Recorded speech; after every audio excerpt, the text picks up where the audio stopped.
Preso número 45873, Olmedo Esteban, tiene correspondencia. Gritó el guardia lanzándome un sobre amarillento a través de los barrotes. Después de 25 años, sigo siendo solo un número en este infierno de concreto. Reconocí la letra al instante. Era de Joaquín, mi hijo. El mismo que me había enviado a este lugar. El mismo que había testificado contra mí, diciendo que yo había robado los materiales y el dinero de la constructora Montemayor, donde ambos trabajábamos. La misma persona por la que yo había sacrificado todo, incluso mis propias comidas para que él pudiera estudiar. Y ahora, después de 5 años sin escribirme, decidí aparecer en mi vida nuevamente. Antes de continuar con mi historia, por favor haz clic en el botón de me gusta, suscríbete al canal y comenta desde dónde estás viendo. Después de 25 años preso, tu apoyo significa mucho para mí. Mis manos temblorosas abrieron el sobre mientras me sentaba en el borde de la cama metálica que ha sido mi compañera durante un cuarto de siglo. El colchón delgado ya tiene la forma de mi cuerpo, como un recordatorio constante de que este lugar se ha convertido en mi hogar a la fuerza. Papá, comenzaba la carta. Hay algo que debes saber. Tadeo, tu nieto, quiere conocerte. Tiene 15 años y muchas preguntas. Le he dicho que estás en prisión por un error, por un robo menor. No conoce la verdad completa. Mi corazón dio un vuelco. ¿Un nieto? Nunca supe que Joaquín había tenido un hijo. 25 años es mucho tiempo para estar ausente de la vida de alguien. 25 años es toda una vida robada por la traición de mi propio hijo. El chico insiste. He pensado que podrías escribirle, siempre y cuando mantengas la versión que le he contado. Sería mejor para todos. Arrugué la carta con furia. Incluso ahora, Joaquín seguía controlando la narrativa. Seguía mintiéndole al mundo sobre quién era realmente el ladrón. Él, que se había apropiado de los 3 millones de pesos destinados a materiales de construcción. Él, que había falsificado mi firma en los documentos. Él, que había plantado evidencia en nuestra pequeña casa, la que construí con mis propias manos ladrillo a ladrillo durante 20 años de trabajo honrado. Olmedo, ¿todo bien?, preguntó Ramírez, el guardia más antiguo, uno de los pocos que me trataba como a un ser humano y no como a escoria. Mi hijo me escribió, respondí con la voz quebrada. Tengo un nieto. Vaya, eso es una buena noticia, dijo Ramírez acercándose a los barrotes. A sus 58 años, llevaba casi tanto tiempo trabajando aquí como yo estando preso. ¿Y por qué pareces tan molesto? Miré fijamente a Ramírez. En todos estos años, nunca le había contado la verdad completa a nadie en la prisión. Todos asumían que era culpable, como el resto. ¿Qué caso tenía defender mi inocencia? Los primeros años lo intenté. Grité mi verdad a quien quisiera escucharla, pero solo conseguí palizas y tiempo en aislamiento. Porque ese niño cree una mentira, respondí finalmente. Cree que su padre es un hombre honrado y que su abuelo es un ladrón, cuando la verdad es exactamente lo contrario. Ramírez me miró con curiosidad. Probablemente había escuchado miles de historias similares de presos que juraban su inocencia. Mi hijo Joaquín robó 3 millones de pesos de la constructora donde trabajábamos. Continué, sintiendo que era hora de que alguien más conociera mi historia. Falsificó documentos, plantó evidencia en nuestra casa y me inculpó. Yo tenía 42 años entonces. Ahora tengo 67 y sigo aquí, mientras él ha disfrutado mi dinero, mi casa, y ha criado a un hijo que ni siquiera sabe que existo. ¿Y nunca pudiste probarlo?, preguntó Ramírez, ahora claramente interesado. ¿Cómo iba a hacerlo? Era su palabra contra la mía, y él tenía educación, contactos, sabía hablar bien. Yo solo era un albañil con primaria incompleta. Además, las pruebas parecían claras. El dinero apareció bajo el piso de mi habitación. Mi firma estaba en los documentos, y Joaquín lloró frente al juez, diciendo que se sentía traicionado por su propio padre. El silencio nos envolvió. A lo lejos se escuchaban los gritos habituales de la prisión, pero en nuestro pasillo, por un momento, solo existíamos Ramírez, yo, y la verdad que había guardado durante tanto tiempo. Mi esposa Margarita murió hace 20 años creyendo que era un ladrón, agregué con amargura. Nunca quiso visitarme. Se fue a la tumba pensando que había tirado por la borda 30 años de matrimonio por codicia. Ramírez se rascó la barbilla pensativo. Sabes, Olmedo, mi cuñado es abogado. No de los caros, pero conoce su oficio. Quizás podrías hablar con él. Solté una risa amarga. Después de 25 años, los plazos para apelación vencieron hace décadas. Además, ¿qué pruebas nuevas podría presentar ahora? No sé, pero el muchacho, tu nieto, merece conocer la verdad. ¿No crees? Sus palabras me golpearon como un mazo. Tadeo, mi nieto, un chico de 15 años que vivía engañado, admirando a un padre que era un ladrón y un traidor. Un muchacho que podría terminar siguiendo los pasos de Joaquín si nadie intervenía. ¿Cómo se llama tu cuñado? Pregunté finalmente, sintiendo que una pequeña chispa de esperanza se encendía después de 25 años de oscuridad. Gilberto Montesinos, respondió Ramírez. Le hablaré esta noche. Esa misma tarde, sentado en la mesa de metal del comedor comunitario, comencé a escribir una carta, no para Joaquín, sino para Tadeo, mi nieto, mi sangre. El muchacho que podría ser mi redención o mi último clavo en este ataúd de concreto y hierro que ha sido mi vida durante un cuarto de siglo. Querido Tadeo, escribí con mi letra torpe de hombre que aprendió a escribir ya adulto. Soy tu abuelo Esteban. Hay mucho que debo contarte. Pero primero, quiero saber de ti. ¿Qué te gusta hacer? ¿Cómo te va en la escuela? Tu padre me ha dicho que quieres conocerme, y nada me haría más feliz. Me detuve, dudando si continuar con la farsa que Joaquín había creado, o comenzar a plantar semillas de la verdad. Decidí que, por ahora, seguiría el juego. Necesitaba ganarme la confianza del muchacho primero. 3 días después, recibí la visita del abogado Montesinos. Era un hombre bajo, con lentes gruesos y una expresión seria. Me miró como evaluándome mientras nos sentábamos en la sala de visitas. Mi cuñado Ramírez me ha contado su caso, dijo sin rodeos. Debo ser honesto, señor Olmedo. Después de tanto tiempo, las posibilidades de reabrir su caso son casi nulas. Lo sé, respondí. Pero quiero intentarlo. No solo por mí, sino por mi nieto. No quiero que crezca admirando a un ladrón. Montesinos asintió. Sacó una libreta y comenzó a tomar notas mientras yo le relataba todo de nuevo.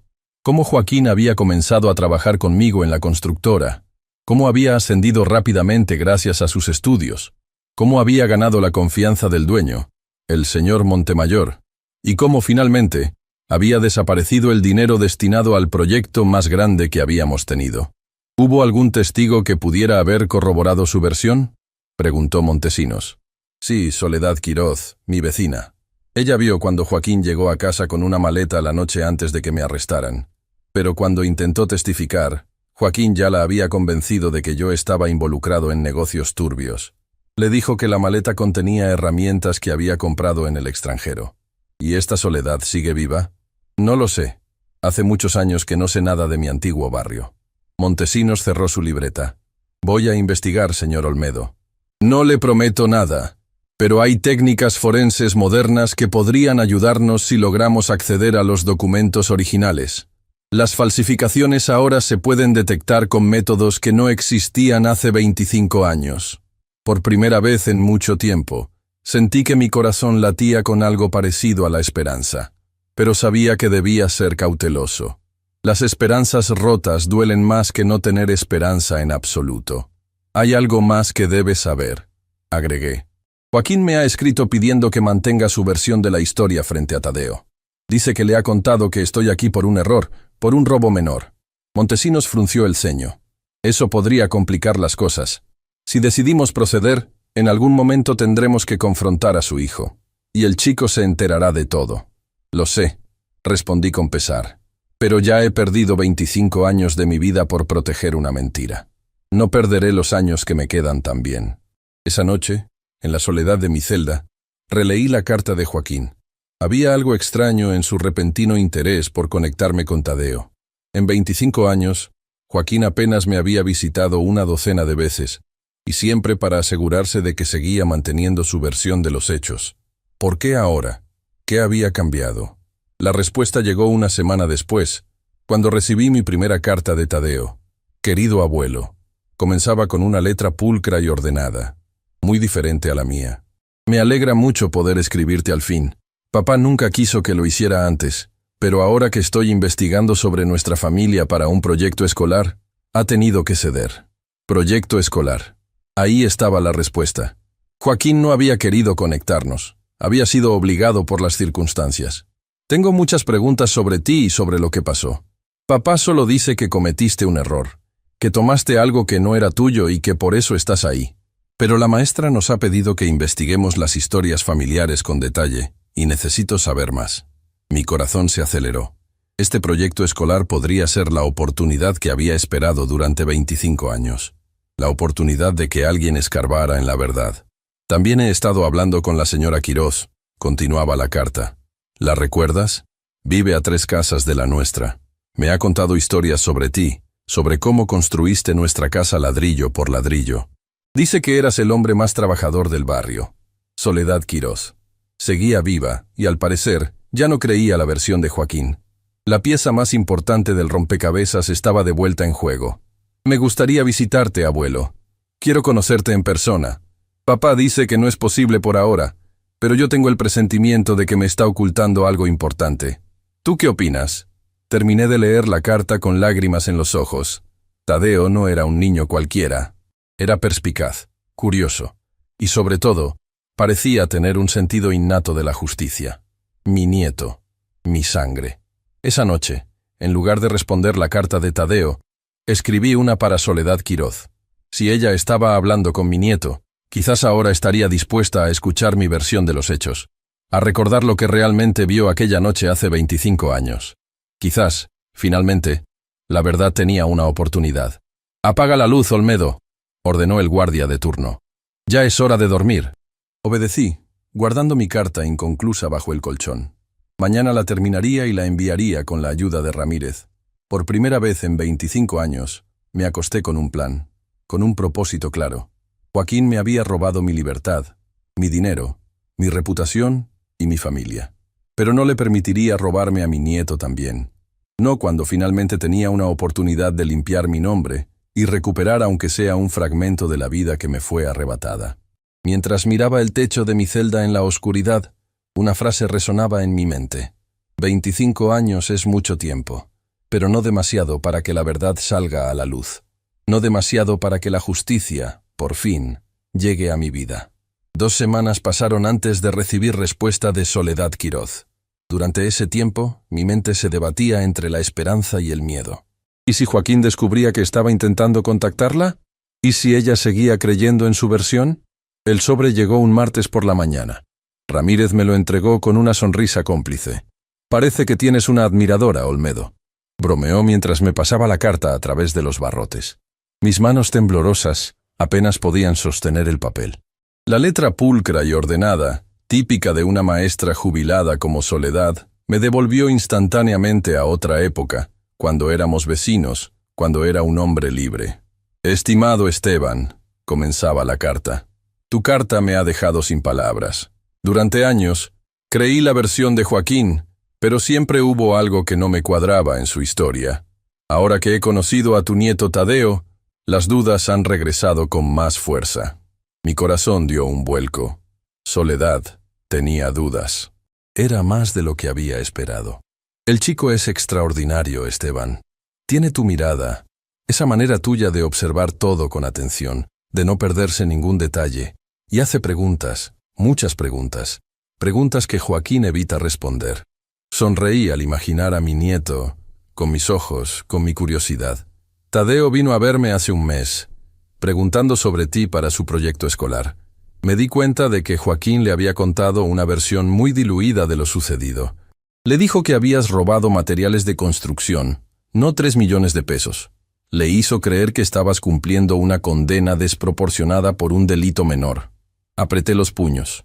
Típico de Joaquín, siempre manipulando la verdad para que se ajustara a sus necesidades. Pero lo que realmente me hizo dudar fue lo que ocurrió después. Tadeo me preguntó sobre la noche anterior a tu arresto. Quería saber si yo recordaba algo inusual. Y entonces recordé la maleta. Esteban. Esa maleta grande que Joaquín llevaba cuando llegó a tu casa esa noche.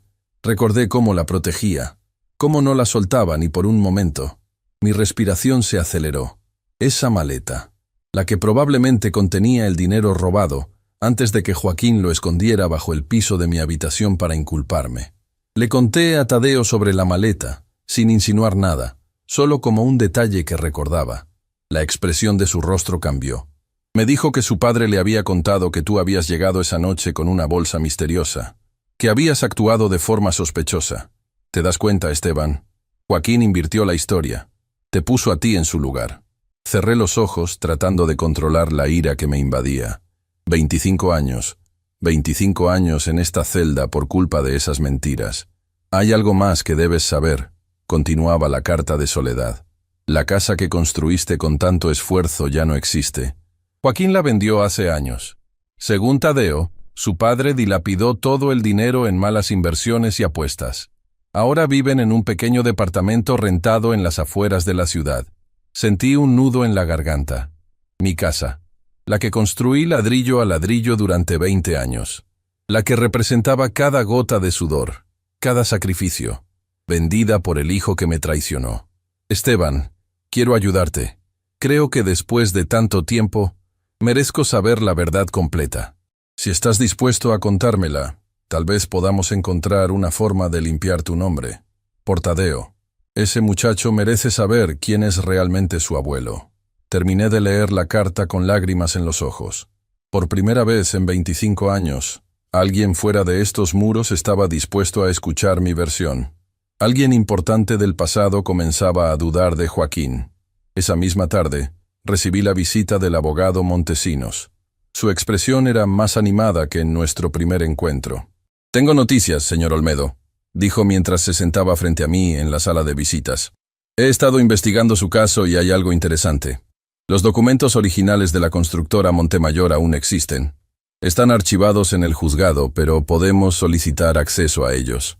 ¿Y eso nos ayudaría?», pregunté, tratando de no ilusionarme demasiado. «Potencialmente sí. Si su hijo falsificó su firma, como usted afirma, un análisis forense moderno podría demostrarlo. Las técnicas actuales pueden detectar presiones, ángulos y patrones que eran imposibles de analizar hace 25 años. Por primera vez, la esperanza parecía tener una base real, tangible. «Hay algo más», añadió Montesinos, bajando la voz. «He contactado con un antiguo empleado de la constructora Montemayor, Rodolfo Guzmán. Trabajaba en contabilidad cuando ocurrió el robo. Lo recuerdo», dije, tratando de visualizar al hombre. Un tipo delgado, callado. Él mismo. Está jubilado ahora, pero dice recordar algunas irregularidades en los registros de esa época. Cosas que le parecieron extrañas, pero que nunca mencionó porque tenía miedo de perder su empleo. ¿Qué tipo de irregularidades? Transacciones que no cuadraban, registros de materiales que no coincidían con las compras reales. Guzmán cree que alguien en la empresa llevaba tiempo desviando dinero antes del gran robo, y tiene sus sospechas sobre quién podría ser. Mi mente trabajaba a toda velocidad. ¿Era posible que Joaquín hubiera estado robando durante meses antes del gran golpe? ¿Que el robo de los 3 millones fuera solo la culminación de un plan mucho más elaborado? ¿Y está dispuesto a hablar ahora, después de tanto tiempo?, pregunté. «Está enfermo, señor Olmedo. Cáncer terminal. Dice que quiere poner las cosas en orden antes de irse». Asentí, entendiendo perfectamente ese sentimiento. Cuando la muerte se acerca, las mentiras pesan demasiado. «Hay un problema, sin embargo», continuó Montesinos. «Para reabrir su caso necesitamos algo más que sospechas y recuerdos vagos. Necesitamos pruebas concretas.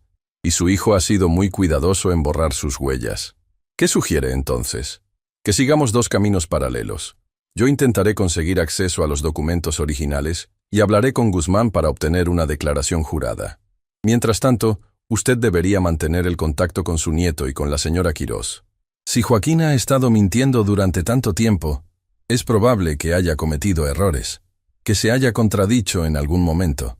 Tadeo podría ser la clave para descubrir esas contradicciones». Asentí, pensando en la carta que debía escribir a mi nieto.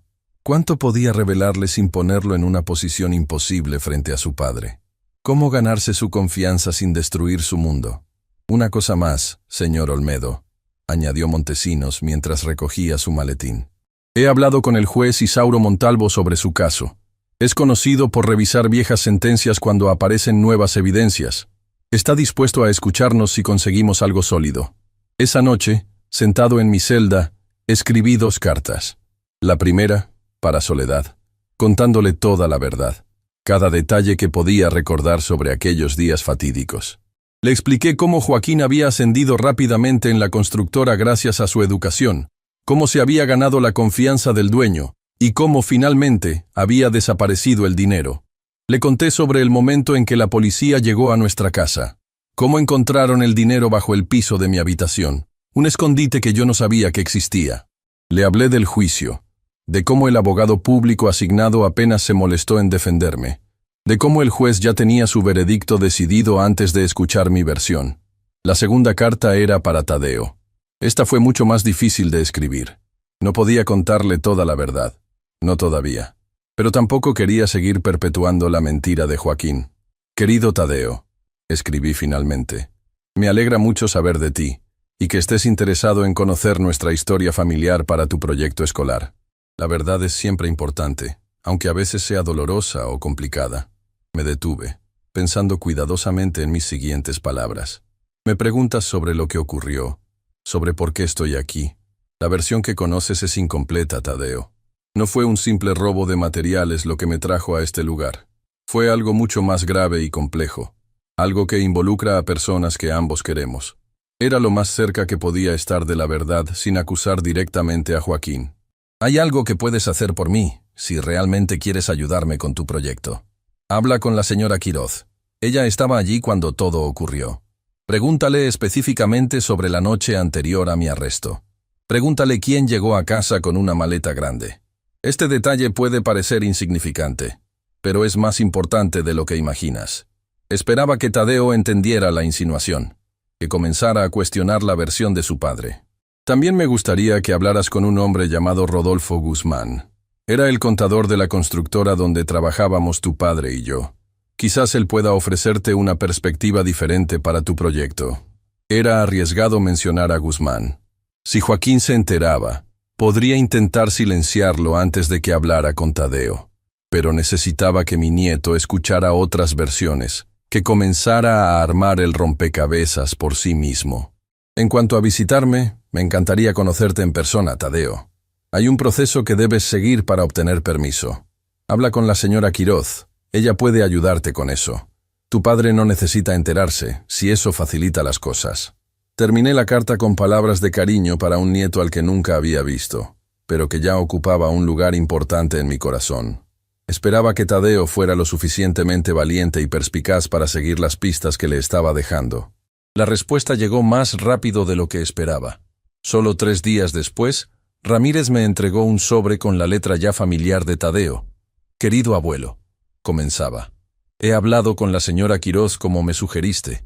Me contó algo muy extraño. Dice que recuerda claramente que fue mi padre quien llegó esa noche con una maleta grande, no tú. Pero papá siempre me ha dicho que fuiste tú quien llegó tarde y actuando de forma sospechosa. Mi corazón se aceleró. Tadeo estaba empezando a ver las contradicciones. Le pregunté a papá sobre esto y se puso muy nervioso. Dijo que la señora Quiroz está vieja y confundida, que mezcla los recuerdos. Pero ella no parece confundida en absoluto cuando habla contigo. De hecho, recuerda con mucho detalle cómo construiste nuestra casa, cómo trabajabas incluso los domingos para terminar una habitación más. Sonreí con tristeza. Esa casa representaba cada sacrificio que había hecho, cada hora extra que había trabajado. Y ahora ya no existía. También he intentado contactar al señor Guzmán, pero no lo he encontrado todavía. Papá dice que murió hace años, pero la señora Quiroz cree que podría seguir vivo. Tal vez en Querétaro, donde tiene familia. Fruncí el ceño. Era evidente que Joaquín estaba tratando de evitar que Tadeo hablara con Guzmán. Eso solo confirmaba que el contador sabía algo importante. Sobre visitarte, la señora Quiroz me ha explicado el proceso. Necesito el permiso de un adulto responsable, ya que soy menor de edad. Ella se ha ofrecido a acompañarme. Podríamos ir el próximo sábado, si te parece bien. No le he dicho nada a papá todavía. Últimamente está muy extraño, muy nervioso. Creo que tiene problemas de dinero. Ha estado vendiendo cosas de la casa, incluso la colección de relojes antiguos que, según él, era de mi abuelo materno. Relojes antiguos. Nunca había tenido una colección así. Otro engaño más de Joaquín. Una última cosa, abuelo. He encontrado una caja vieja en el armario de papá. Tiene documentos antiguos, fotos, recibos. La estoy revisando poco a poco cuando él no está en casa. Quizás encuentre algo útil para entender mejor nuestra historia familiar. La carta terminaba con la promesa de Tadeo de visitarme el sábado siguiente. Mi nieto estaba tomando la iniciativa, investigando por su cuenta. El orgullo que sentí se mezcló con preocupación. ¿Qué haría Joaquín si descubría que Tadeo estaba hurgando en su pasado? 2 días después, recibí una visita inesperada. El abogado Montesinos llegó acompañado de un hombre que no reconocí al principio. Era mayor que yo, delgado hasta la demacración, con una palidez que hablaba de una larga enfermedad. «Señor Olmedo», dijo Montesinos mientras ambos se sentaban frente a mí, «le presento a Rodolfo Guzmán». Lo miré fijamente, tratando de encontrar en ese rostro consumido al contador que había conocido hace 25 años. Sus ojos, sin embargo, seguían siendo los mismos. Ojos observadores, atentos, que parecían registrar cada detalle. «Rodolfo», murmuré, extendiendo mi mano para estrechar la suya. «Han pasado muchos años». «Demasiados», respondió con voz débil. «Demasiados años callando lo que debía haber dicho en su momento». Montesinos intervino. «El señor Guzmán ha accedido a dar una declaración jurada sobre las irregularidades que detectó en la constructora Montemayor antes del robo de los 3 millones». Guzmán asintió. «Joaquín comenzó a desviar dinero 6 meses antes del gran robo, Esteban. Pequeñas cantidades al principio, luego sumas más importantes. Yo llevaba los libros, veía los números que no cuadraban. Pero el señor Montemayor confiaba ciegamente en él, y yo necesitaba mi trabajo». «¿Por qué decidiste hablar ahora?», pregunté, aunque ya intuía la respuesta. «Me estoy muriendo», respondió sin rodeos. «Cáncer de páncreas, fase terminal. Tengo 2 meses, quizás 3, y no quiero irme llevándome esta verdad conmigo». Asentí, respetando su decisión. «Hay algo más», añadió Guzmán. «Joaquín no actuó solo. Tenía un cómplice dentro de la empresa, alguien que le ayudó a falsificar documentos, a crear facturas falsas». «¿Quién?», pregunté, sorprendido por esta nueva información. «Lorenzo Montemayor», respondió Guzmán, «el hijo del dueño». La revelación me dejó sin palabras. ¿El hijo del dueño involucrado en el robo? Eso explicaría por qué la investigación se había centrado tan rápidamente en mí. ¿Por qué nadie había cuestionado la versión de Joaquín? «¿Tienes pruebas de esto?», preguntó Montesinos, siempre práctico. «Tengo copias de algunos documentos que guardé como seguro», respondió Guzmán. «Facturas falsas con la firma de Lorenzo, correos electrónicos entre él y Joaquín, discutiendo los ajustes a los libros contables. No era suficiente para acusarlos directamente, por eso nunca los usé. Pero ahora, combinado con mi testimonio y si conseguimos los documentos originales para un análisis forense, podríamos reabrir el caso», completó Montesinos, con un brillo de esperanza en sus ojos. Mientras Guzmán y Montesinos discutían los detalles legales, mi mente estaba con Tadeo. Mi nieto estaría aquí en 3 días. Conocería finalmente al muchacho que llevaba mi sangre, que había comenzado a desenredar la telaraña de mentiras tejida por su padre. Y también pensaba en Joaquín, en el hijo que había sacrificado a su propio padre por dinero. El hijo que ahora, al parecer, había dilapidado toda su mala vida fortuna. ¿Qué haría cuando descubriera que estábamos tras la verdad? ¿Hasta dónde llegaría para proteger su mentira? La respuesta a esa pregunta me aterrorizaba, porque conocía a mi hijo mejor que nadie, y sabía que, acorralado, Joaquín era capaz de cualquier cosa. El sábado llegó más lento que nunca. Me desperté antes del amanecer, incapaz de dormir por la emoción y el nerviosismo. Hoy conocería a mi nieto. Hoy vería por primera vez el rostro de Tadeo. «Tienes visita a las 11, Olmedo», me informó Ramírez durante el desayuno. «Parece que es un día especial». «Mi nieto viene hoy», respondí, sin poder ocultar mi emoción. «Después de 15 años por fin voy a conocerlo». Ramírez sonrió. Uno de los pocos guardias que me trataba como a un ser humano, y no como a un número más en el sistema penitenciario. «Me alegro por ti. Te mereces algo bueno después de tanto tiempo». Las horas se arrastraron con una lentitud tortuosa. Intenté distraerme leyendo, pero no podía concentrarme. Mi mente estaba llena de preguntas. ¿Se parecería a mí? ¿Tendría el mismo gesto serio que Joaquín tenía de niño? ¿Qué le habría contado exactamente su padre sobre mí? A las 11 menos cuarto me condujeron a la sala de visitas. Me sentaron en una de las mesas centrales y esperé, con el corazón latiendo tan fuerte que temía que se me saliera del pecho. Y entonces los vi entrar. Soledad Quirós, más envejecida de lo que recordaba pero con la misma mirada amable, y a su lado, un muchacho alto y delgado, con mi misma mandíbula cuadrada y mis ojos, esos ojos que me devolvían la mirada desde el espejo cada mañana. Tadeo, mi nieto. Me puse de pie, tambaleándome ligeramente. El chico se quedó inmóvil un momento, observándome, estudiándome con una intensidad que me recordó a mí mismo. Luego avanzó con paso decidido y, para mi sorpresa, me abrazó fuerte. «Abuelo», dijo simplemente, y esa palabra bastó para romper la represa de emociones que había contenido durante tantos años. Nos sentamos los tres a la mesa, Soledad con una sonrisa emocionada, Tadeo aún estudiándome con esa mirada atenta que parecía no perderse detalle. «Te pareces mucho a tu abuela», le dije al fin, rompiendo el silencio. «Tienes su misma expresión cuando piensa intensamente». «¿De verdad?», preguntó Tadeo sorprendido. «Papá nunca me habla de ella. Dice que es demasiado doloroso». «Tu abuela Margarita era una mujer extraordinaria», intervino Soledad. «Fuerte, trabajadora, con un gran sentido de la justicia. Murió creyendo que yo era culpable», añadí con amargura. «Eso es lo que más me duele de todo esto». Tadeo asintió, como si procesara cada palabra, cada gesto. «Abuelo, he estado investigando para mi proyecto escolar. He hablado con varias personas del viejo barrio, no solo con la señora Quirós. Nadie parece creer que fueras capaz de robar. Todos te recuerdan como un hombre honrado, trabajador». «Lo era», respondí simplemente. «Lo soy. También encontré algo en esa caja que te mencioné», continuó Tadeo, bajando la voz y mirando a su alrededor para asegurarse de que ningún guardia estaba lo suficientemente cerca para escuchar. «Fotos viejas, documentos, y esto». Sacó discretamente de su bolsillo un pequeño papel doblado y me lo pasó bajo la mesa. Lo tomé con cuidado y lo abrí sobre mi regazo. Era un recibo, amarillento por el tiempo, de una agencia de viajes, un pasaje a Panamá a nombre de Joaquín Olmedo, con fecha del día siguiente al robo. Papá siempre dijo que nunca intentó huir, que se quedó para enfrentar el escándalo cuando te arrestaron, explicó Tadeo.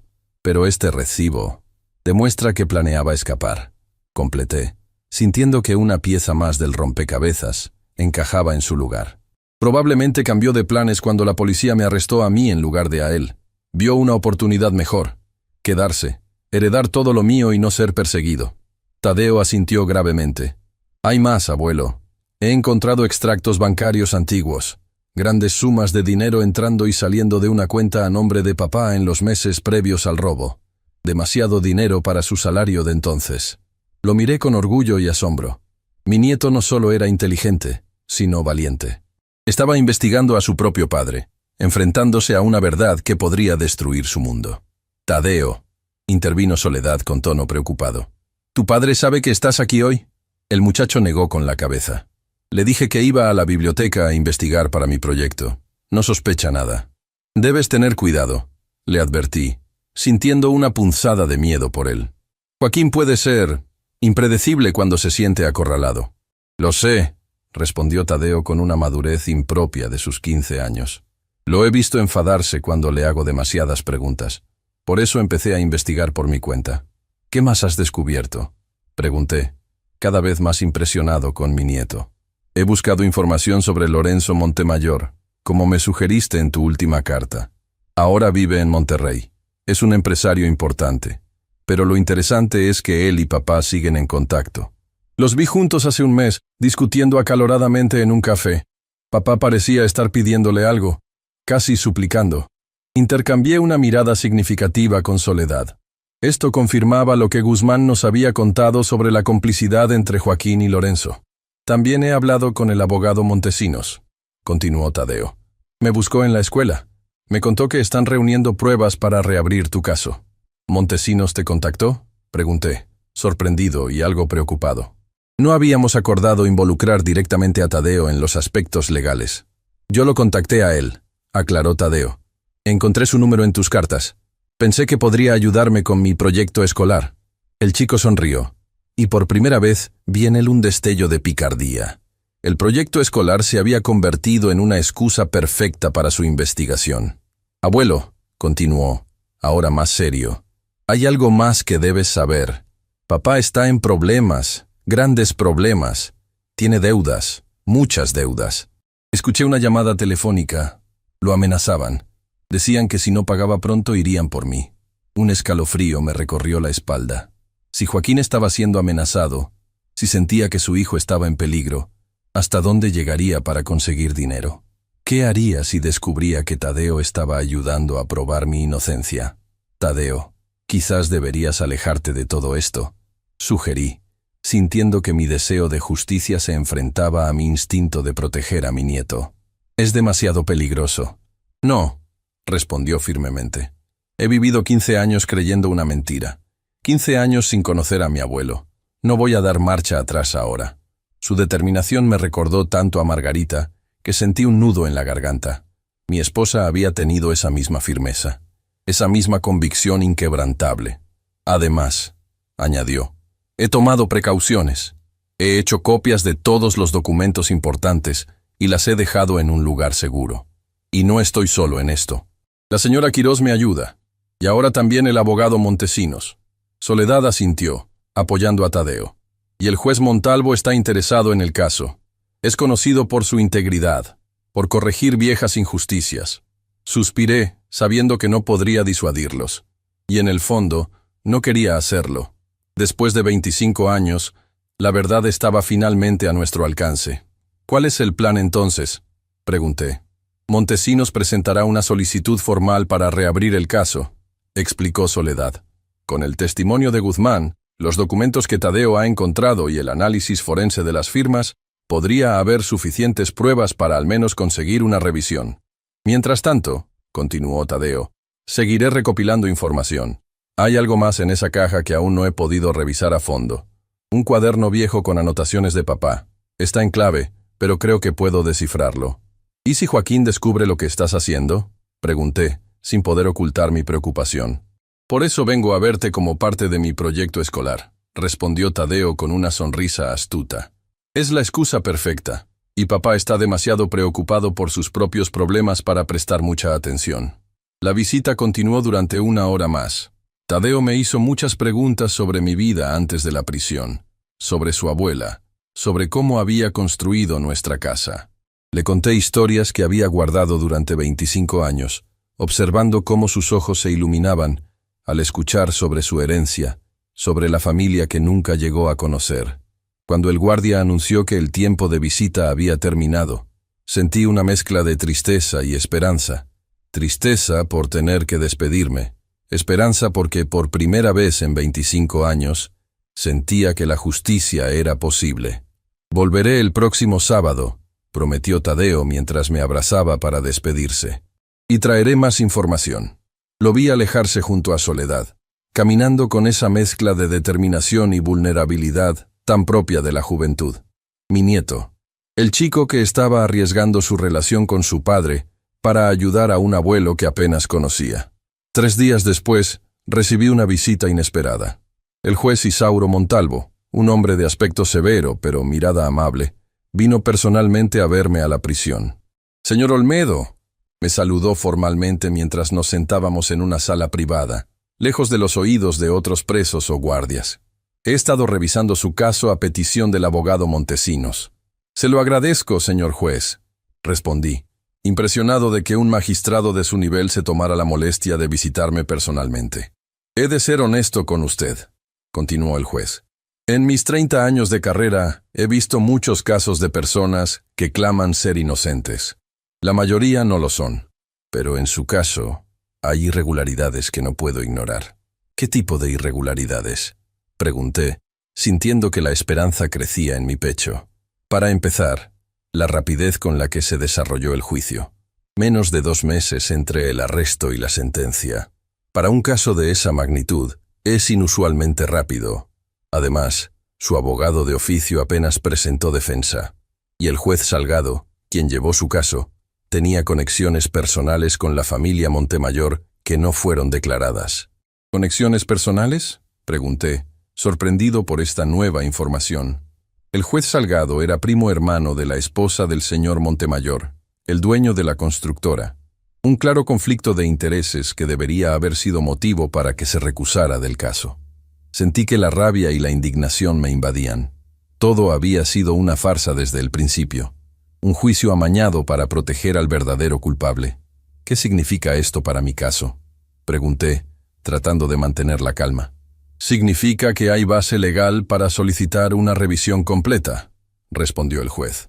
Especialmente si a esto le sumamos las nuevas pruebas que están apareciendo, el testimonio de Guzmán, los documentos encontrados por su nieto y los resultados preliminares del análisis grafológico de su supuesta firma en los documentos de la constructora. ¿Resultados preliminares?, pregunté, sorprendido. No sabía que el análisis ya había comenzado. Montesinos consiguió acceso a algunos de los documentos originales, explicó el juez. Los expertos están casi seguros de que las firmas fueron falsificadas. La presión, los ángulos, ciertos patrones inconscientes que todos tenemos al escribir, no coinciden con otras muestras conocidas de su firma. Por primera vez en 25 años, sentí que la justicia era más que una palabra vacía. Era una posibilidad real, tangible. Sin embargo, continuó el juez con tono más grave, debo advertirle que este proceso no será fácil ni rápido, y hay personas poderosas que preferirían que su caso siguiera enterrado. Lorenzo Montemayor tiene influencia, contactos, y su hijo, mi hijo hará lo que sea necesario para protegerse, completé, conociendo demasiado bien a Joaquín. El juez asintió. Precisamente. Por eso quiero pedirle algo, señor Olmedo. Algo difícil, pero necesario. ¿De qué se trata? Necesito que mantenga un perfil bajo por ahora, que no hable con nadie sobre la revisión de su caso, excepto con Montesinos, la señora Quiroz y su nieto. Ni siquiera con los guardias o con otros presos. Cuantas menos personas sepan que estamos moviendo este avispero, mejor. Asentí, entendiendo la necesidad de discreción. ¿Y cuánto tiempo tomará todo esto? Difícil saberlo. Semanas, quizás meses. Los procesos legales son lentos, especialmente cuando se trata de revertir una sentencia tan antigua, pero le prometo que estamos avanzando. El juez se puso de pie para irse, pero se detuvo un momento más. Una última cosa, señor Olmedo.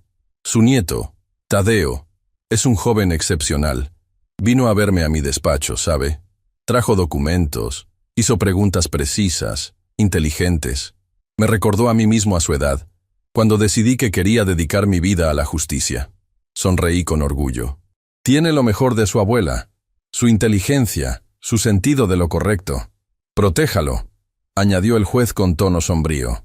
Su padre sabrá pronto, si no lo sabe ya, que el chico está investigando. Y por lo que hemos descubierto sobre Joaquín Olmedo, no es un hombre que se detenga ante nada cuando se siente amenazado. Esas palabras me persiguieron durante los días siguientes. Mi preocupación por Tadeo crecía con cada hora que pasaba. ¿Y si Joaquín descubría lo que estaba haciendo? ¿Y si tomaba represalias contra su propio hijo? El jueves por la noche recibí una visita urgente de Montesinos. Su rostro descompuesto me dijo que algo grave había ocurrido antes incluso de que pronunciara palabra. Es Tadeo, dijo finalmente, confirmando mis peores temores. Joaquín ha descubierto que estaba investigando.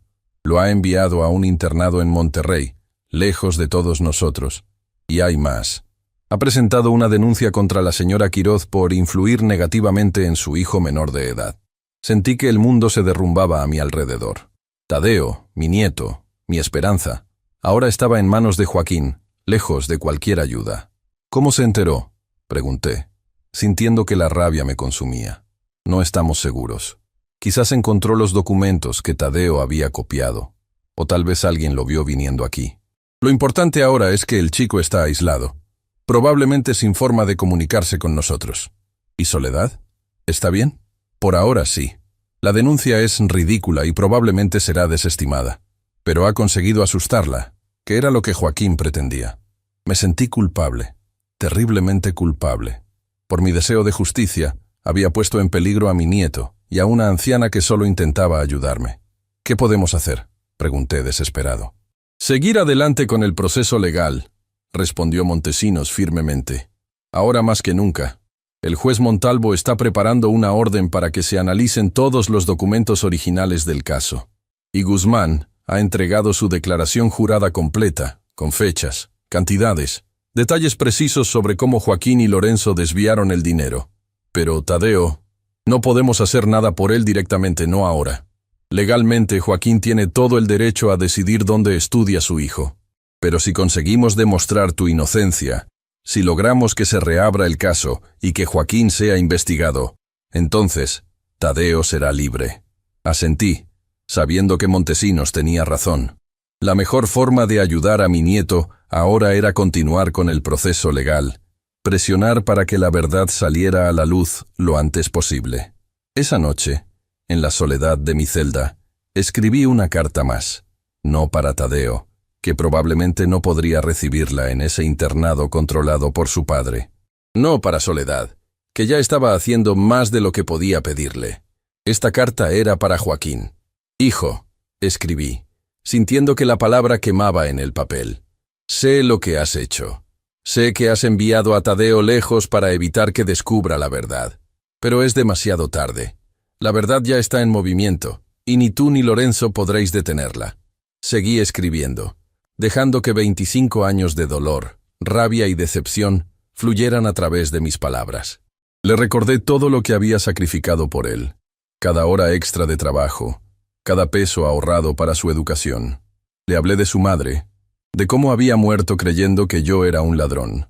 Le conté sobre las pruebas que habíamos reunido, sobre el testimonio de Guzmán, sobre el análisis de las firmas falsificadas. «Aún estás a tiempo de hacer lo correcto, Joaquín», concluí. «Por Tadeo. Ese muchacho merece saber la verdad. Merece tener un padre capaz de asumir sus errores. Un padre mejor de lo que tú fuiste como hijo». Sellé la carta sabiendo que probablemente nunca la enviaría. Era más para mí que para Joaquín. Una forma de liberar todo lo que había guardado durante tantos años. Sin embargo, mientras la guardaba bajo mi colchón, tuve la certeza de que la batalla final se acercaba.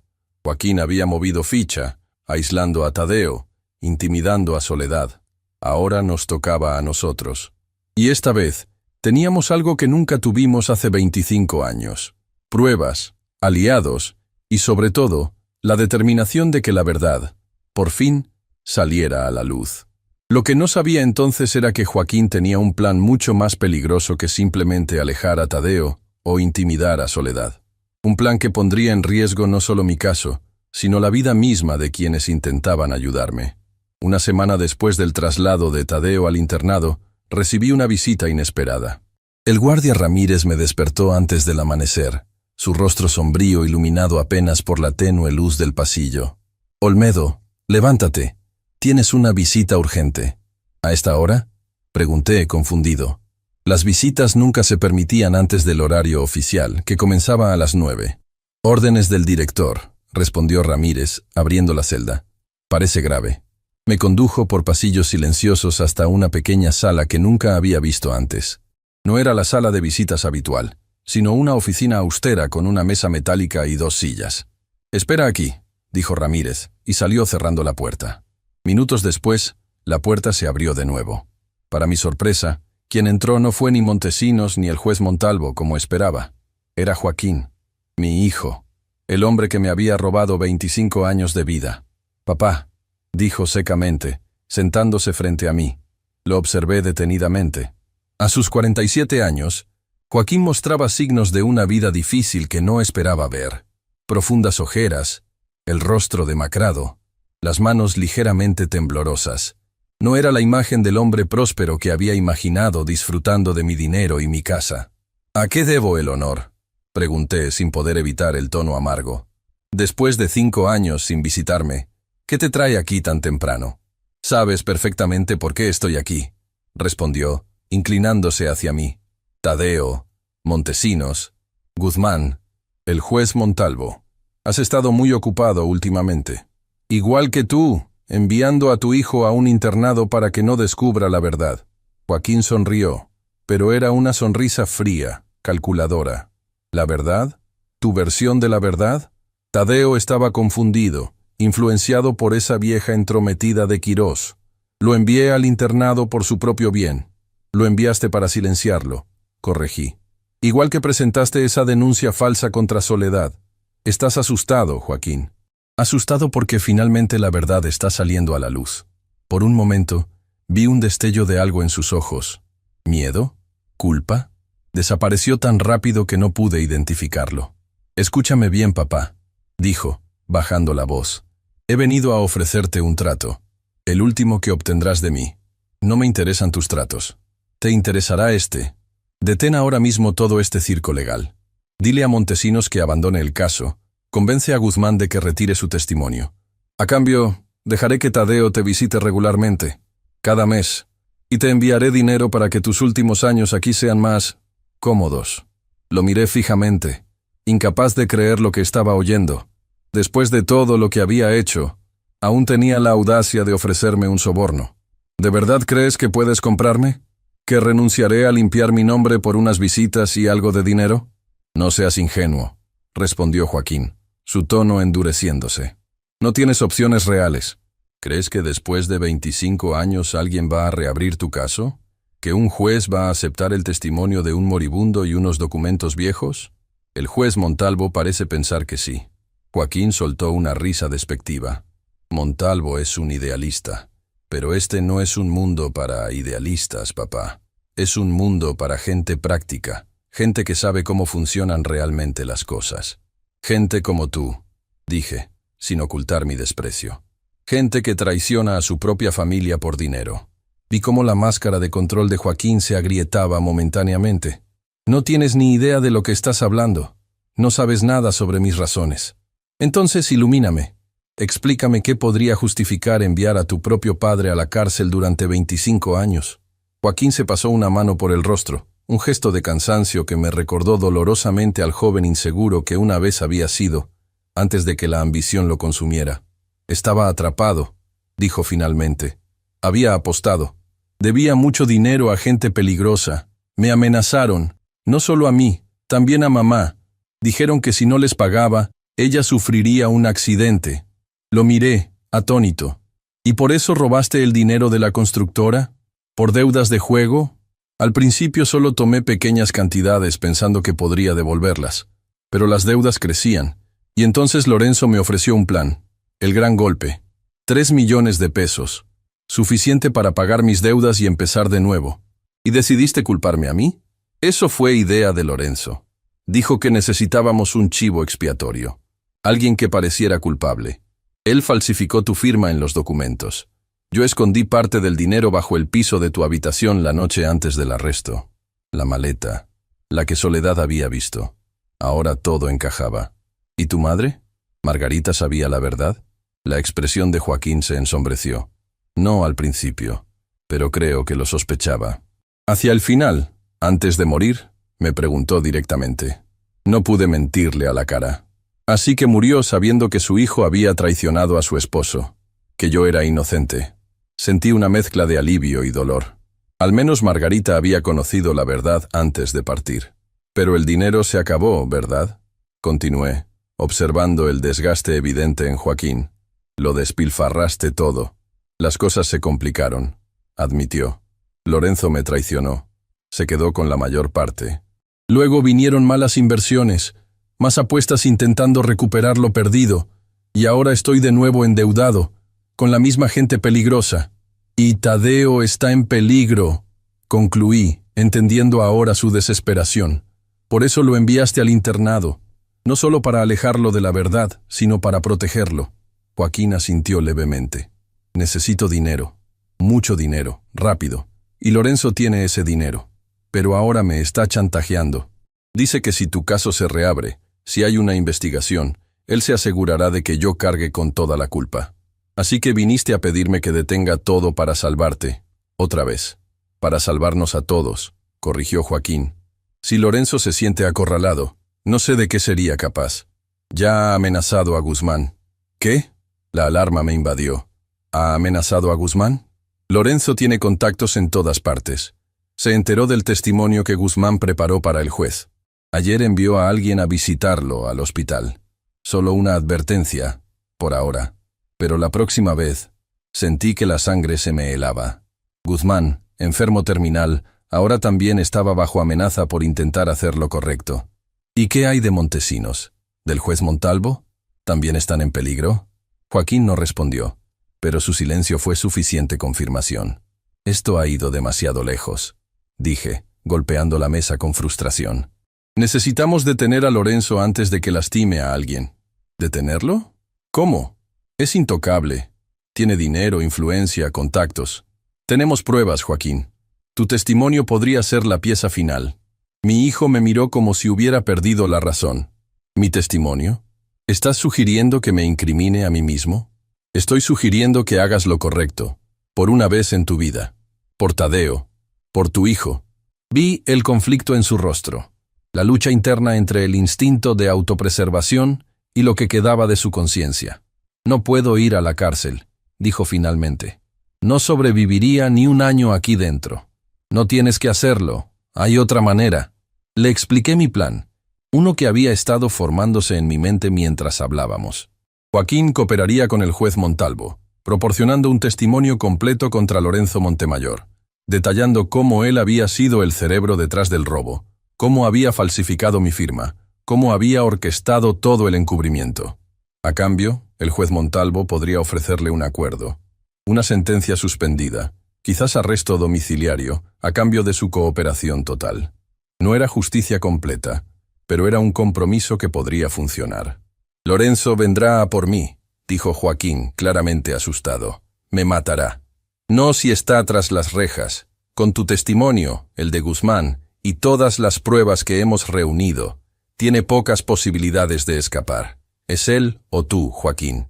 Y esta vez, no puedes sacrificarme a mí.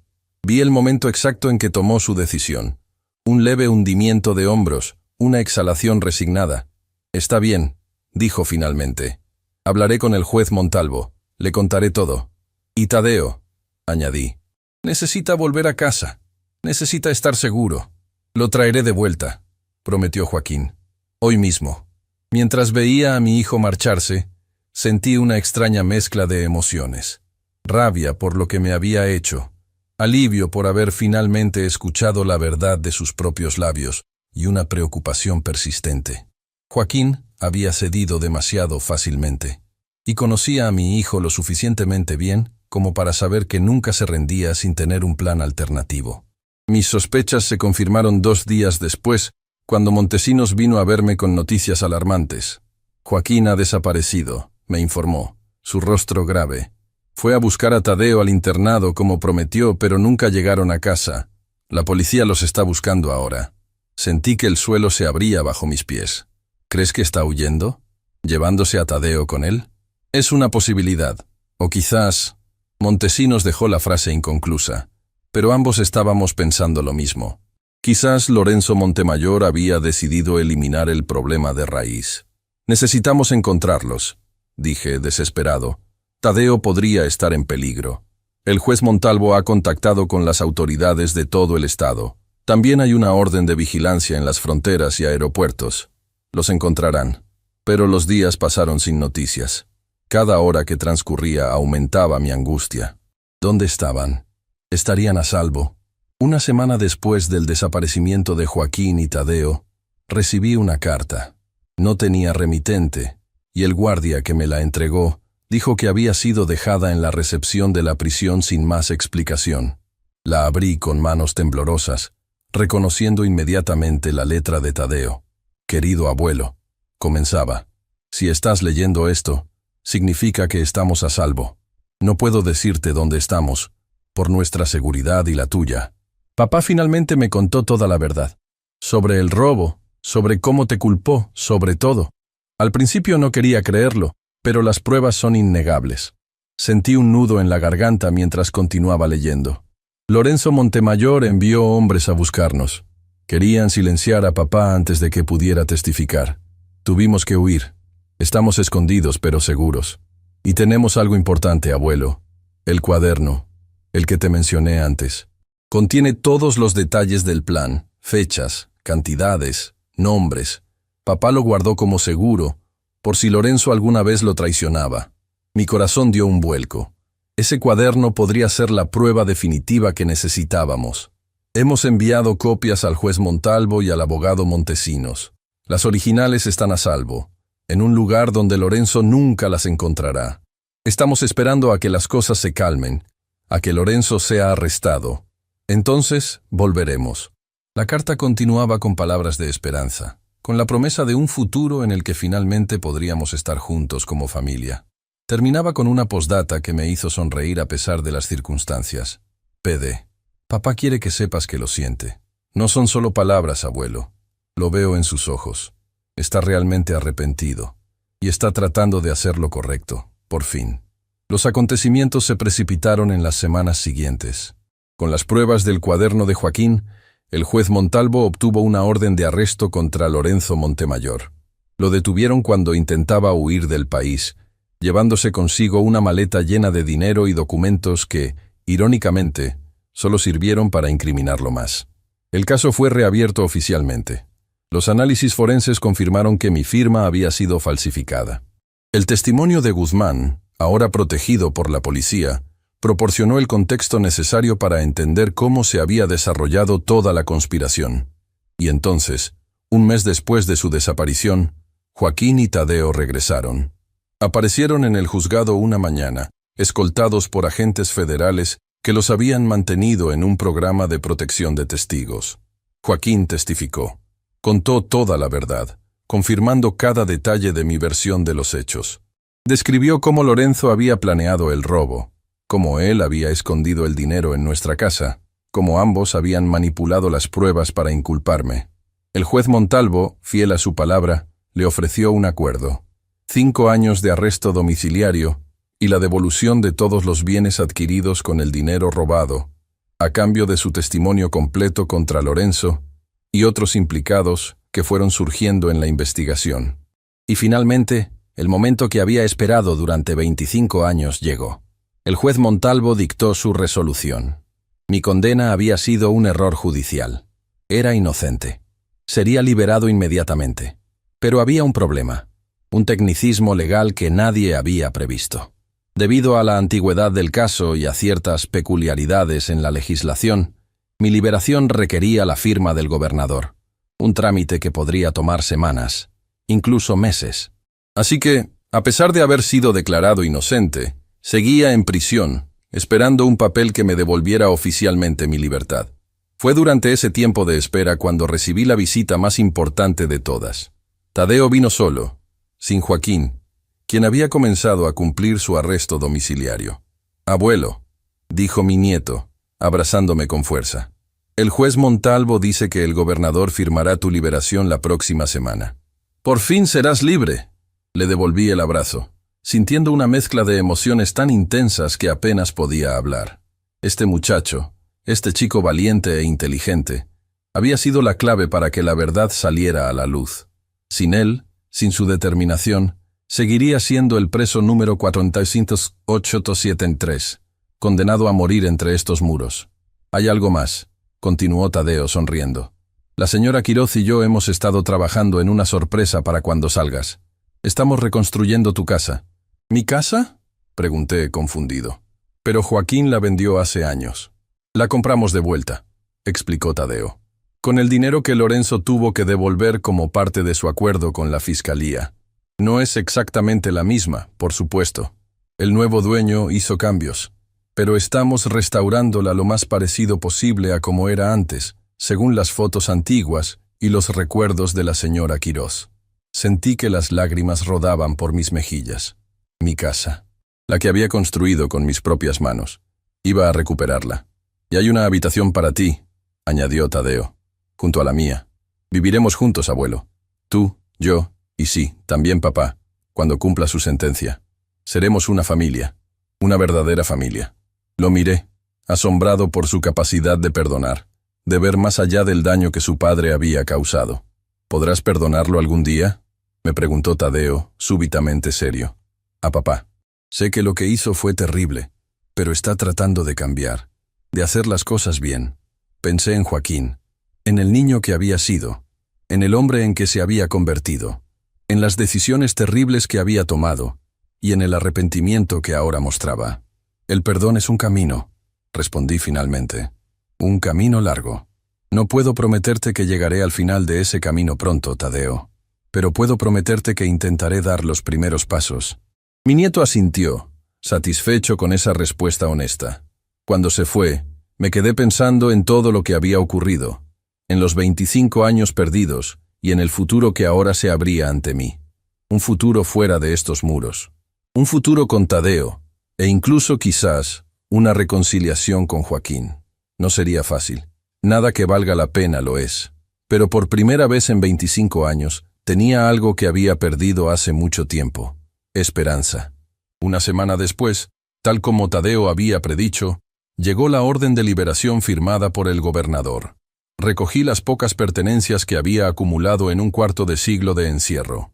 Algunas cartas, un viejo reloj, los libros gastados que habían sido mis únicos compañeros durante tantos años solitarios.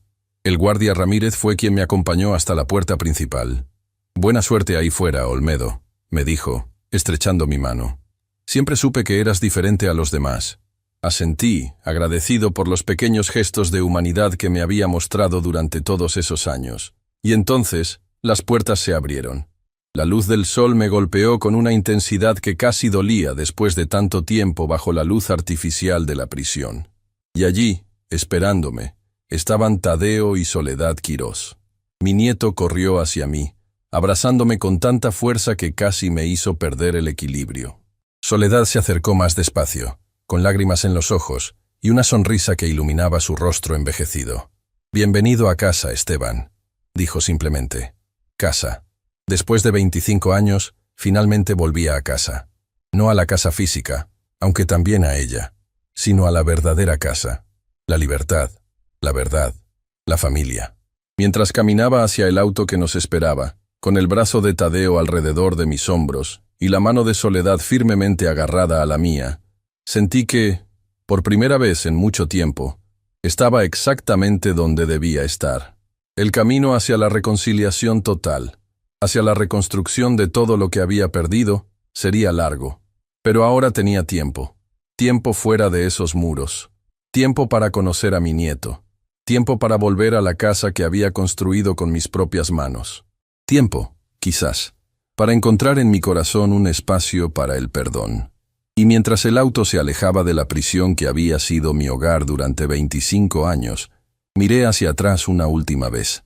No con rabia, no con amargura, sino con la certeza de que, a pesar de todo lo que me habían quitado, algo esencial había sobrevivido. Mi dignidad, mi verdad, y ahora, finalmente, mi libertad. Si te conmovió mi historia de injusticia y redención, no olvides suscribirte y activar las notificaciones. Cada semana comparto historias reales que, como la mía, te dejarán sin aliento hasta el final.